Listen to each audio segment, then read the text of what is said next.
This evening felt like a dragging eternity. Despite Lana and me seeking solitude at a far-off table, the tide of attendees inexorably swept over us. Among them, Jin turned heads with her beauty, while Barbie giggled without restraint, using Keller's arm like a prop to underscore her charm. It seemed to be working on the board members.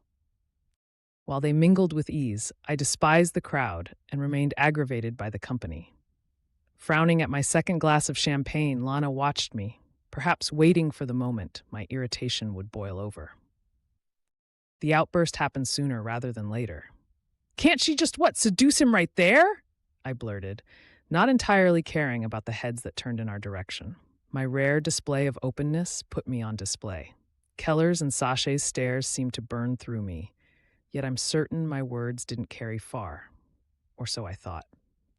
Unperturbed by the glances, I rose abruptly, nearly colliding with the floor.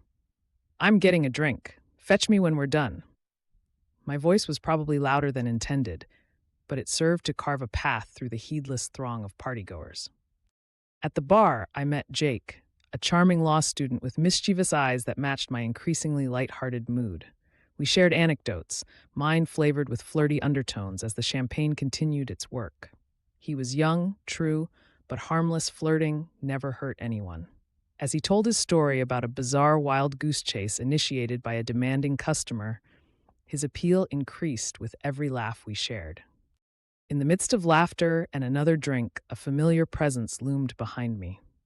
Ignoring it, I scribbled my number with a tip for future escapades. But Keller's stern voice snapped me to the present as he advised I'd drunk enough. I shrugged him off with defiance. "More if I'm still chatting with you," I retorted, the champagne flute once more, part of my ensemble. His attempt at discretion was met by my indifferent sarcasm. Returning to my table with Lana, I blinked at the luxury around us, taking in the veneer of sophistication that shielded the reality of tainted relationships beneath. Keller's presence reminded me that in this sea of finesse, I was no floating piece of decoration, more like an anchor resisting the pull of shallow waters. Still, between Lana's comedic company and the allure of mystery dances shared by the eyes of strangers, the night unfolded like a performance I hadn't auditioned for but somehow nailed. Cheers to unintended roles and the stories they tell.